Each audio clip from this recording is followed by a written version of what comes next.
Nanatiling tahimik ang group chat matapos ang reply ko pero hindi nawala ang sakit. Sariwa pa rin sa dibdib ko ang tawag ni Dad noong nakaraang linggo nang sabihin niyang hindi raw tamang panahon para pumunta kami ng mga anak ko sa Christmas gathering nila sa Topeka. Ibinigay ko ang lahat para mabilhan sila ng bagong Toyota. Halos bumigay na ang luma nilang sedan, kalawangin ang mga pinto at hirap nang umandar ang makina kaya minsan ay stranded pa si Dad papunta sa pharmacy o simbahan. Tumanggap ako ng dagdag na freelance accounting jobs at gabi-gabing nakayuko sa spreadsheets hanggang hating gabi matapos kong patulugin sina Riley at Eli. Kinansela ko pa ang summer trip namin sa Ozarks at sinabi sa mga bata na mag-iipon kami para sa mas espesyal na bagay. Ibinenta ko ang lumang engagement ring ko iyong itinago ko. Kahit matagal na akong divorced, pati ang sapphire necklace na iniwan ni Grandma sa akin. Bawat sentimo ay inilaan ko para sa sasakyan, isang makintab na silver Toyota na ini-imagine kong ipaparada sa driveway nila habang nakangiti si Dad sa sobrang ginhawa. Pero noong bisperas ng Pasko, binuksan ko ang cellphone ko at parang may humigpit sa sikmura ko. Nag-post ang asawa ni Timothy ng mga larawan mula sa bahay ng parents ko. Sa Topeka may kumikislap na Christmas tree mesa na punong-puno ng turkey at pecan pie at si Timothy na tumatawa katabi ang coworker niya at ang mabalahibong aso nito. Tinanggap nila ang aso pero hindi ang 8 taong gulang kong anak na babae at 6 na taong gulang kong anak na lalaki. Parang may kutsilyong tumarak sa dibdib ko. Umakyat si Riley sa couch habang umaalog ang tirintas niya at marahang tumingin sa akin. Bakit hindi tayo pumunta kina Grandma? Mahina niyang tanong. Hinila naman ni Eli ang kamay ko habang malalaki ang mata niya. May nagawa ba kaming mali? Napalunok ako at pilit ngumiti. Wala, sweeties. Dito tayo magse-celebrate ng sarili nating Christmas, sabi ko, habang tumango sa maliit naming Christmas tree sa sala ng apartment namin sa Wichita. Pinaghanda ko sila ng mainit na kokoa na maraming marshmallows at nagpatugtog ng pelikula. Pero mabigat pa rin ang puso ko. Hindi lang ito tungkol sa hindi pagkakaimbita. Simula pa noon, palaging si Timothy ang paborito ni Mom. Nasa tech industry siya, may asawang may malaking pera nakatira sa magandang bahay at parang walang problema sa buhay. Pero kahit kailan ay wala siyang ibinayad para sa mga gastusin ng parents namin. Hindi sa electric bill noong tumaas iyon last winter. Hindi sa roof leak na ako pa ang nagbayad noong March. Ako ang nagwiwire ng pera mula sa maliit kong savings habang ipinagpapaliban kong bilhan ng bagong sapatos si Eli, samantalang si Timothy ay bumibili lang ng panibagong designer purse para sa asawa niya. Tatawag si Mom para ikwento kung gaano kaganda ang promotion ni Timothy o kung gaano perfect ang buhay nila habang halos hindi man lang niya ako kamustahin. Kapag nag-aalok akong tumulong sa bills nila, sasabihin niyang si Timothy na ang bahala. Pero hindi naman talaga. Kaya nagpapadala pa rin ako ng checks dahil iniisip kong iyon ang ginagawa ng mabuting anak na babae. Pero nang makita ko ang asong iyon na nakahiga sa carpet ni Mom, habang ang mga anak ko ay nakaupo sa bahay at nagtatakang bakit hindi sila sapat, parang may dumurog sa puso ko. Paulit-ulit kong chinecheck ang group chat umaasang may apology o kahit paliwanag man lang. Wala. Kahit isang salita mula kay Timothy na malamang nakita ang message ko at binaliwala lang. Wala ring mensahe mula kay Mom na siyang nagplano ng buong gathering. Gusto kong magpadala ng text at itanong kung bakit mas mahalaga pa ang alagang aso ng estranghero kaysa sa mga apo niya. Pero hindi ko ginawa. Kailangan ako ni na Riley at Eli sa sandaling iyon hindi bilang isang galit na anak, kundi bilang nanay na kailangang manatiling matatag para sa kanila. Kaya isinara ko ang cellphone ko, niyakap sina Riley at Eli at pinanood namin ang paborito nilang Christmas movie. Tumatawa kami habang sumasayaw ang mga snowman sa screen, pero naiipit pa rin ang isip ko sa mga larawang nakita ko online. Nasa garahe pa rin ang Toyota habang nakabalot ang malaking pulang ribbon dito na para bang pinagtatawanan ako. Napakarami kong isinakripisyo dahil akala ko may halaga iyon sa kanila. Ngayon pakiramdam ko ay nagsugal lang ako sa isang pamilyang hindi naman talaga kami gusto. Hindi ko alam kung ano ang susunod kong gagawin, pero isang bagay ang malinaw. Hindi ko na kayang patuloy na ubusin ang sarili ko para sa mga taong iniiwan naman akong walang natitira. Makalipas ang 2 araw, muling nag-vibrate ang cellphone ko dahil sa isang bagong mensahe. Hindi ko agad pinansin dahil akala ko ay panibagong parinig lang mula sa family group chat, pero maya-maya ay may kumatok sa pintuan ng apartment ko sa Wichita. Pagbukas ko, si Dad ang nasa labas habang may maninipis na yelo sa balikat ng coat niya at paulit-ulit na sumusulyap sa silver Toyota na nakaparada sa garahe at kumikislap sa ilalim ng porch light. Para ba sa amin iyan, mahina at halos umaasang tanong niya. Tumango ako habang mabigat ang dibdib ko at pinapasok siya. Tulog na sina Riley at Eli sa taas matapos magbukas ng ilang simpleng regalo sa ilalim ng maliit naming Christmas tree at ayokong marinig nila ang pag-uusap na ito. Pinaupo ko siya sa mesa sa kusina habang mabigat ang hangin sa pagitan namin. Binili ko iyan para sa inyo, sabi ko, habang matalim pero kontrolado ang boses ko. Halos bumigay na ang sasakyan ninyo, Dad. Akala ko mapapadaling nito ang buhay ninyo. Huminto ako sandali habang bumabalik ang sakit mula sa tawag niya noong nakaraang linggo. Pero pagkatapos sinabi mong walang lugar para sa amin sa Christmas. Walang lugar para sa mga anak ko pero may lugar para kina Timothy, sa asawa niya, sa coworker nila at kahit sa aso nito. Bahagyang nabasag ang boses ko pero hindi ako umiwas ng tingin. Yumuko siya habang nilalaro ang scarf niya at kitang-kita ko ang guilt sa bagsak niyang mga balikat. Hindi ko ginustong mangyari iyon, halos pabulong niyang sabi. Ang mama mo. Mahina talaga siya kay Timothy. Alam mo naman siya. Yumuko ako ng bahagya habang mahigpit na nakakapit ang mga kamay ko sa gilid ng mesa. Mahina matalim kong tanong. Mas pinili niyang imbitahan ang alagang aso ng estranghero kaysa sa apo niya. 1 taon akong nagpakahirap para sa sasakyang iyon, puyat gabi-gabi sa trabaho, pagbebenta ng alahas ko, pagkansela ng bakasyon para sa inyo, tapos hinayaan mo lang kaming itaboy. Nangangati na ang mga mata ko pero tumanggi akong umiyak. Napaatras siya ng bahagya habang namumutla ang mukha. May pera kasi ang asawa ni Timothy, mahina niyang sabi. Iniisip ng mama mo na mas maayos ang buhay nila. Bigla akong tumayo at nagsimulang maglakad-lakad sa maliit na kusina habang naghahalo ang galit at sakit sa dibdib ko. Sinubukan mo raw, Dad, tatay kita. Trabaho mong ipaglaban ako at sina Riley at Eli hindi ang tumango habang pumipili si Ma'am ng paborito. Itinuro ko ang garahe. Ang Toyota na iyon ay paraan ko para ipakita na nagmamalasakit ako kahit pakiramdam ko invisible ako sa inyo. Ako ang nagbayad ng electric bill ninyo last winter. Ako ang nagpagawa ng bubong ninyo noong spring. Wala namang ginawa si Timothy. Abala siya sa pagbili ng mamahaling regalo para sa asawa niya habang ako ay halos hindi na makaraos para matulungan kayo. Yumuko si Dad at saglit kong inisip na baka sa wakas ay may totoo siyang sasabihin, isang bagay na kayang ayusin ang lahat. Pero napabuntong hininga lang siya. Pasensya ka na, Dana, mahina niyang sabi. Hindi ko alam kung paano siya papaintindihin. Huminto ako sa paglalakad habang tuluyang luminaw ang desisyon ko. Kung ganoon, tapos na akong pilitin, kayong maintindihan ako. Malamig kong sagot. Hindi na ako magsasakripisyo para sa mga taong walang pakialam sa amin. Ibabalik ko sa dealership ang sasakyan. Hindi ako nagbibigay ng regalo sa pamilyang kayang iwan ang mga anak ko sa lamig. Bigla siyang tumingala habang gulat na gulat at tila gustong tumutol pero agad ko siyang pinutol. Huwag na, Dad. Hindi mo na pwedeng hingin ang kapatawaran ngayon. Pinili mo si Mom. Pinili mo si Timothy. Naglakad ako papunta sa pinto at binuksan iyon para sa kanya. Umuwi ka na. Mabagal siyang tumayo habang halatang nahihiya at talunan ang itsura niya bago tahimik na naglakad palabas sa niebe. Isinara ko ang pinto habang nanginginig ang mga kamay ko at sumandal dito. Nasa couch ang stuffed reindeer ni Riley. Isang paalala ng Christmas na deserve sana ng mga anak ko pero hindi nila nakuha. Hindi ko alam kung ano ang susunod na mangyayari pero alam kong hindi ko na kayang buhatin ang pamilyang hindi naman ako kayang buhatin pabalik. Makalipas ang 1 linggo matapos ang Pasko, muling nabuhay ang group chat.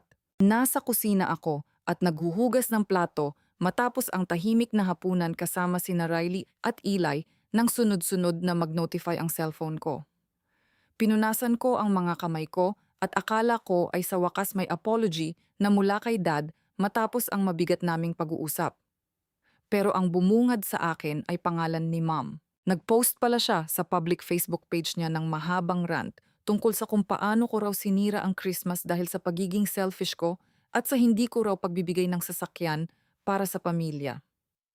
May kasama iyong larawan ng luma nilang kalawangin na sedan na nakaparada sa driveway nila sa Topeka at may caption na may mga taong mas mahalaga pa ang sarili nila kaysa sa pangangailangan ng sariling magulang. Kumabog ng malakas ang dibdib ko.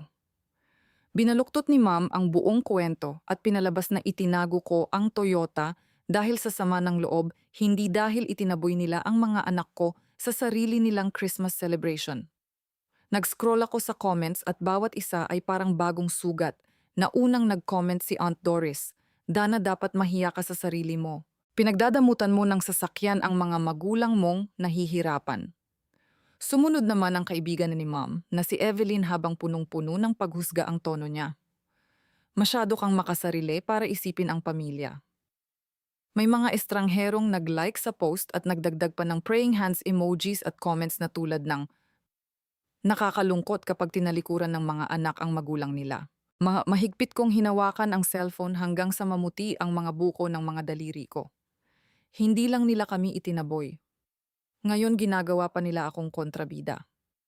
Ibinahagi pa ng asawa ni Timothy ang post habang naglagay ng umiiyak na emoji at si Timothy naman ay nag-like lang nang walang kahit anong salita.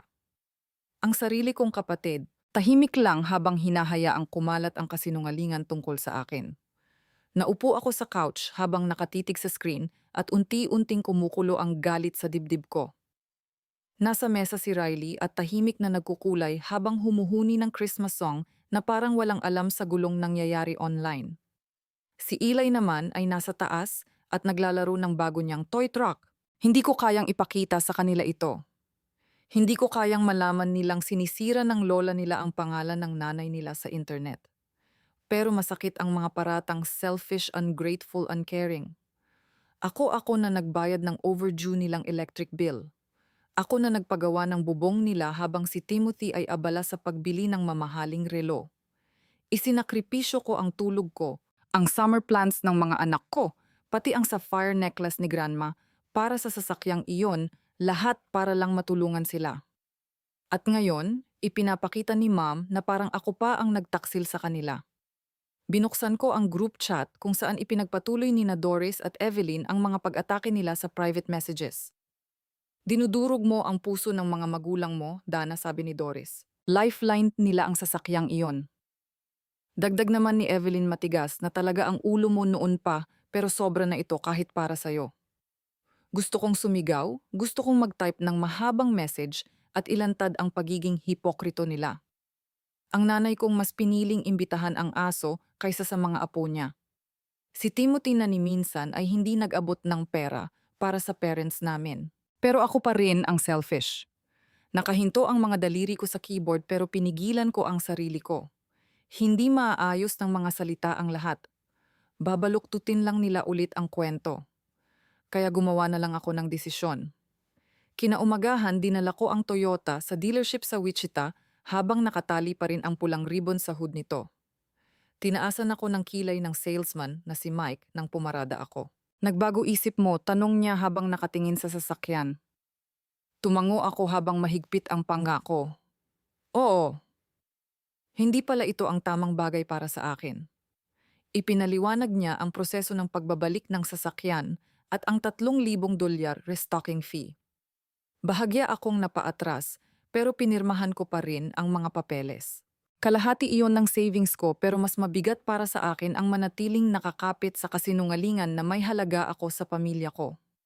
Iniabot ni Mike ang resibo at inilagay ko iyon sa purse ko habang halo ang lungkot at ginhawang nararamdaman ko. Pagdating sa bahay, umupo ako sa desk ko habang nasa school ang mga bata. Binuksan ko ang group chat habang mabilis pero matatag ang tibok ng puso ko. Kinuhaan ko ng larawan ang resibo kung saan malinaw ang $3,000 fee at ipinadala iyon kasama ng isang maikling linya. Ito ang regalo ko sa sarili ko, walang paliwanag, walang depensa, katotohanan lang. Muling natahimik ang chat, wawalang kahit isang reply mula kina Ma'am Timothy Doris o Evelyn. Sumandal ako sa upuan habang nanginginig ang mga kamay ko, pero malinaw ang isip ko. Ilang taon akong nagpakahirap para patunayan ang halaga ko sa kanila, inuubos ang pera at puso ko para lang mapansin nila. Tapos na yon. Ang resibong iyon ang naging linya ko sa buhangin, ang paraan ko para sabihin na hindi ko nahahabulin ang approval nila. Dumating ang bisperas ng bagong taon kasama ang niyebe at kakaibang katahimikan. Matapos kong ipadala ang resibo ng Toyota, pakiramdam ko ay gumaan ako na para bang may mabigat na pasaning tuluyan nang natanggal sa balikat ko. Mainit ang sala namin sa Wichita at amoy sugar cookies ang buong bahay habang nagtatawanan sina Riley at Eli sa harap ng mixing bowl. Maingat na pinipisil ni Riley ang cookie cutters sa dough habang nakalabas ng bahagya ang dila niya sa sobrang focus. Si Eli naman ay nagkalat ng pulang sprinkles sa mga kamay niya at tawa ng tawa nang dumikit iyon sa shirt niya. Napagdesisyonan kong kailangan naming magsimula ng bago, isang bagay na para sa amin lang. Wala nang paghahabol sa approval ng mga magulang ko at wala nang paghihintay ng lugar sa mesa nila. Simula ngayong gabi, gagawa kami ng sarili naming tradisyon. Kinuha ko ang lumang recipe book ni Grandma at nagsimula kaming maghalo ng butter at harina habang nagtatalo ang mga bata kung sino ang magbibiyak ng itlog. Ako ang eggmaster, sigaw ni Eli habang ipinapakita ang itlog na parang tropeo bago iyon dumulas at sumabog sa counter. Napabuntong hininga si Riley habang napapailing, pero natawa lang ako habang pinupunasan ang tumalsik na itlog sa counter. Gumawa kami ng mga hugis bituin at snowflakes, inihurno namin hanggang maging golden brown saka inayos ng maayos sa isang malaking plato. Nang gabing iyon, nagsiksikan kaming tatlo sa couch habang nakabalot sa makapal na quilt at nanonood ng Polar Express. Nanlalaki ang mga mata ng mga bata habang humahagibis ang trend sa screen. Hinila ko sila palapit sa akin at naramdaman ko ang init ng katawan nila na parang unti-unting binubura ang sakit sa dibdib ko. Ganito dapat ang pakiramdam ng pamilya. Walang paghuhusga, walang kondisyon, kami lang. Kinaumagahan may dumating na sulat sa mailbox ko na may postmark mula Topeka. Kilalang-kilala ko ang sulat kamay ni Ma'am, maayos at paikot-ikot ang mga letra. Pagbukas ko, nakita ko ang invitation para sa birthday party ng pinsan kong si Fern na gaganapin sa bahay nila pagkalipas ng 2 linggo. Makintab ang card, may mga lobo sa disenyo at may nakasulat pang note sa kamay ni Ma'am. Family is everything, Dana. Umuwi ka na. Humigpit ang sikmura ko pero hindi na dahil sa sakit. Kaliwanagan na ang naramdaman ko. Maraming beses ko nang narinig kay Ma'am ang family first, pero palaging lumalabas iyon kapag kailangan niyang magbayad ako ng bills o kapag gusto niyang manahimik ako kahit halatang halata ang favoritism niya kay Timothy. Isa na naman itong bitag, paraan para hilahin akong pabalik sa kontrol niya at iparamdam na masama akong anak dahil lang ipinagtanggol ko ang sarili ko. Inilapag ko ang invitation sa kitchen counter habang kumakain ng breakfast sina Riley at Eli at punong-puno ng kwentuhan ang buong kusina. Hindi ako sumagot. Ang mga salita ni Ma'am ay parang kawit na binalot sa anyo ng pagmamahal pero puno naman ng manipulation. Ilang taon akong tumatakbo tuwing tatawag siya dahil umaasa akong baka sakaling mapalapit ako sa puso niya. Pero matapos ang ginawa nila noong Christmas, ang Facebook post niya at ang katahimikan nina Timothy, Doris at Evelyn, malinaw ko nang nakita ang totoo. Ang pagmamahal niya ay laging may kapalit. Hindi na ako magpapadala roon ulit. Inilagay ko ang invitation sa drawer para mawala sa paningin ko at sinet sa silent ang cellphone ko. Wala nang paghihintay sa mga text niya o sa apology na hindi naman darating. Nang hapong iyon, binuksan ko ang group chat sa huling pagkakataon. Wala nang bagong messages mula nang ipadala ko ang resibo, pero nandun pa rin ang mga luma nilang salita, selfish, heartless, bad daughter. Saglit na nag-hover ang daliri ko sa settings bago ko pinindot ang mute notifications. Pagkatapos in-archive ko ang buong chat at ibinaon ng malalim sa app ko. Parang may isinara akong pinto. Mabilis ang tibok ng puso ko pero hindi dahil sa takot, dahil sa desisyon. Tapos na akong hayaang unti-unting sirain ako ng mga salita nila. Deserve nina Riley at Eli ang isang nanay na hindi nabibigatan sa guilt trips at family drama. Deserve ko rin iyon.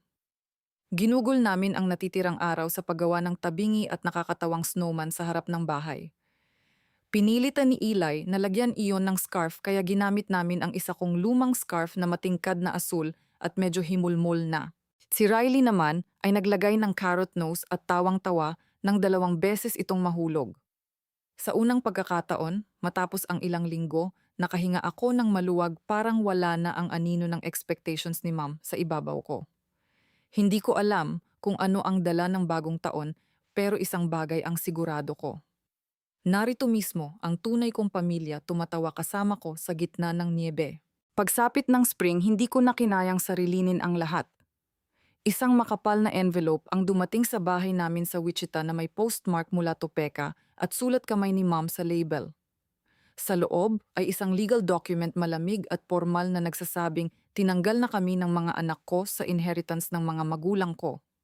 May nakadikit pang maikling sulat sa sulat kamay ni Mom. Pinili mo ang desisyon mo, Dana. Pinili rin namin ang amin. Nanginig ang mga kamay ko habang binabasa iyon at parang hinihiwa ako ng bawat salita. Pagkatapos ng lahat, matapos kong bayaran ang bills nila, bilhan sila ng Toyota at tiisin ang rejection nila, tuluyan na nila kaming pinuputol. Naupo ako sa kitchen table habang nasa school ang mga bata at naramdaman ko ang pagsabog ng galit kasabay ng bagong pakiramdam, determination. Hindi ko hahayaang sirain ako nito. Kailangan kong may makinig, may makakaintindi sa akin. Kaya nag-drive ako papuntang Topeka sa maliit na bahay ni Grandpa Raymond sa gilid ng bayan. Binuksan niya ang pinto habang bakas sa mukha niya ang edad pero nananatiling mabait ang mga mata niya. Pinapasok niya ako sa sala na amoy lumang libro at kape, isang pamilyar na comfort para sa akin. Naupo ako sa luma niyang couch habang mahigpit na hawak ang legal papers at ibinuhos ko ang lahat. Ikinuwento ko kung paano ako nag-overtime ng ilang taon, tumanggap ng dagdag na accounting jobs para mabayaran ang electric bills ni na Mom at Dad at maipagawa ang bubong nila kapag wala na silang savings. Ikinuwento ko ang Christmas na sinabi ni Dad na wala raw lugar para sa amin. Ikinuwento ko kung paano inimbitahan ni Mom, sina Timothy, ang asawa niya, ang coworker nila at kahit ang aso nito, pero hindi ang mga anak ko. Ipinakita ko kay Grandpa Raymond ang screenshots ng Facebook post ni Mom kung saan inaakusahan niya akong sinira ko raw ang holiday nila dahil hindi ko ibinigay ang sasakyang ako mismo ang bumili para sa kanila. Ipinaliwanag ko rin kung paano nakisawsaw sina Doris at Evelyn, tinawag akong selfish, at kung paano ako nagbayad ng $3,000 para maibalik ang Toyota sa dealership at maipadala ang resibo para lang patahimikin sila. Tahimik na nakinig si Raymond habang unti-unting sumisikip ang mga mata niya sa bawat salitang binibitawan ko. Nang matapos ako, sumandal siya sa armchair niya habang mahigpit na nakakapit ang mga kamay sa sandalan. Matigas na talaga ang ulo ng mama mo, noon pa mababa, pero matatag niyang sabi. Pero itong pagputol nila sa'yo at sa mga bata, mali iyon. Umiling siya habang halatang pigil ang galit sa mukha niya. Hindi ko pinalaki ang anak ko para mamili ng paborito at saktan ang sarili niyang anak. Napalunok ako habang sumisikip ang lalamunan ko dahil sa pasasalamat. Sa unang pagkakataon, matapos ang ilang buwan, may isang tao sa pamilya ko na tunay na nakakita sa akin. Talagang nakita ako. Kinuha ni Raymond ang mga papel at isa-isang sinuri habang nakakunot ang noo niya. Aasikasuhin ko ito, Dana, pangako niya. Hindi pa ito tapos. Tumango ako habang pakiramdam ko ay may malaking bigat na unti-unting nawala sa balikat ko. Hindi man nabura ng pag-uusap namin ang sakit, pero kahit paano ay naging mas magaan itong dalhin. Sinabi ko sa kanya na hindi na ako babalik sa toxic na cycle ng paghingi ng approval ni Mom at ng pagsunod sa bawat gusto nila para lang sa huli ay itulak din nila kami palayo. Tapos na ako sa kanila. Sabi ko habang steady ang boses ko. May anak akong babae at lalaki na kailangan kong isipin. Deserve nila ang mas mabuting pamilya kaysa sa ganito. Inabot ni Raymond ang kamay ko at marahang pinisil iyon. Mas matatag ka kaysa sa iniisip nila, sabi niya. Palagi kang naging ganoon. Habang nagmamaneho ako pabalik ng Wichita, nakaramdam ako ng tahimik na kaliwanagan. Masakit ang desisyon ni Mom na putulin kami pero pinalaya rin ako nito. Hindi na ako nakakadena sa expectations niya, sa guilt trips niya, o sa favoritism niya kay Timothy. Napatingin ako sa bakanting passenger seat kung saan nakalagay kanina ang mga legal papers at alam kong tama ang pinili ko. Ako at ang mga anak ko ay gumagawa na ng bago isang bagay na totoo at walang dokumento ang makakaagaw noon sa amin. Dumating ang summer at tuluyang nagbago ang lahat. Nasa backyard ako ng bahay namin sa Wichita habang pinapanood sina Riley at Eli na naghahabulan ng fireflies sa malamig na hangin ng gabi nang tumawag si Raymond. Matatag pero mainit ang boses niya. Dana, inayos ko na ang will ko, sabi niya. Ang bahay ko, ang lupa ko. Lahat mapupunta sa'yo at sa mga anak mo. Bigla akong natigilan habang mahigpit na hawak ang cellphone at halos hindi makapaniwala sa narinig ko. Ipinaliwanag niyang nakipagkita na siya sa abogado niya para siguraduhing mapupunta sa amin ang maliit niyang property sa Topeka at ang savings niya hindi kina Mom or Timothy. Ikaw ang laging nandyan para sa pamilyang ito, Dana. Sabi niya habang punong-puno ng paninindigan ang tono niya. Panahon na para may gumawa rin ng tama para sa'yo. Nagpasalamat ako habang bahagyang nababasag ang boses ko dahil sa bigat ng tiwalang ibinigay niya sa akin. Sa wakas, may isang tao sa pamilya ko na pinili ako at nakita ang halaga ko ng walang kondisyon. Kinaumagahan sunod-sunod ang notifications sa cellphone ko. Muli na namang nag-post si Mom sa Facebook isang mapanirang rant na tinatawag akong greedy at family wrecker dahil minamanipula ko raw si Raymond. Ibinahagi iyon ni Timothy at nagdagdag pa ng sarili niyang post. May mga taong kayang gawin ang lahat para sa pera kahit sirain pa ang sariling pamilya. Masakit pa rin basahin pero hindi na katulad ng dati. Inaasahan ko na ang backlash nila at ang desperasyon nilang baluktutin ang kwento. Dumami ang comments, may mga estrangherong sumasang-ayon at tinatawag pa akong gold digger. Nag-scroll lang ako habang mahigpit ang panga ko at tumatangging hilahin pabalik sa gulo nila. Pagkatapos ay nagsimula ang mga text messages. Nagpadala si Doris ng mahabang message. Dana, sinisira mo ang pamilya natin. Hatiin mo ang inheritance. Yun lang ang paraan para magkaroon ng kapayapaan. Sumunod naman si Evelyn habang matalim ang tono niya. Sobra na ito. Isipin mo naman ang mga magulang mo, hindi puro sarili mo. Nakatitig ako sa screen habang unti-unting sumisiklab ang galit ko. Kapayapaan. Gusto nilang isuko ko ang piniling ibigay sa akin ni Raymond para lang yumuko uslit sa mga demands nila matapos nilang itaboy ang mga anak ko, sirain ang pangalan ko at putulin kami sa buhay nila. Binayaran ko ang bills nila, binilhan sila ng sasakyan at ang kapalit ay puro pagtataksil. Ngayon, inaasahan nilang magpakabait ako para lang mapanatili ang peace. Binuksan ko ang contacts ko at tumigil sa pangalan ni Mom. Pumasok sa isip ko, ang lahat ang malamig niyang tingin, ang walang katapusang favoritism niya kay Timothy at ang malupit niyang legal letter. Pinindot ko ang block at tahimik na tumunog ang confirmation sa screen. Ginawa ko rin iyon kay Timothy habang naiisip ko ang tahimik niyang pag-like sa mga post ni Mom. Sumunod, sina Doris at Evelyn habang nakabukas pa rin sa screen ang guilt trip nilang mga mensahe. Saglit na nag-atubili ang daliri ko bago ko pinindot ang huling button at tuluyang pinutol ang access nila sa akin. Ang katahimikang sumunod ay mabigat pero nakakagaan din sa pakiramdam. Hindi na ako babalik sa drama nila, sa mga paratang nila at sa baluktot nilang bersyon ng salitang pamilya. Lumabas ako ng bahay kung saan gumuguhit si Riley ng makukulay na chalk rainbows sa driveway habang si Eli naman ay abala sa paghuhukay ng lupa. Pareho silang tumingala at ngumiti sa akin, walang kaalam-alam sa bagyong katatapos ko lang isara sa buhay namin. Ilang taon akong nagpakapagod para patunayan ang sarili ko sa mga taong hindi naman talaga ako nakita. Pero ngayon, kasama ang regalong iniwan ni Raymond at ang tawanan ng mga anak ko, alam ko na ang halaga ko. Tapos na ako sa lason nila. Pagsapit ng fall ang katahimikan ay nagsimula ng magmukhang kalayaan. Nakaupo ako sa desk ko sa Wichita habang nakatitig sa bank account ko, kung saan nakatambay pa rin ang $3,000, ang perang itinabi ko sana para tulungan pa uli ang parents ko sa susunod nilang bills. Matagal ko iyong hinawakan dahil iniisip kong may utang pa akong isang huling kabutihan sa kanila.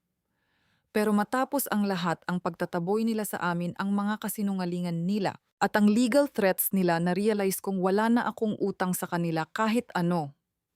Nag-login ako sa banking app ko at nag-type ng transfer papunta sa account ni ma'am. Naglagay pa ako ng maikling note. Ito na ang huling bagay na utang ko sa inyo. Saglit na nag-atubili ang daliri ko sa send button habang mabigat ang dibdib ko sa finality ng desisyong iyon. Pero pinindot ko pa rin iyon at tahimik na pinanood ang pagbaba ng balanse ko. Hindi na iyon tungkol sa pera.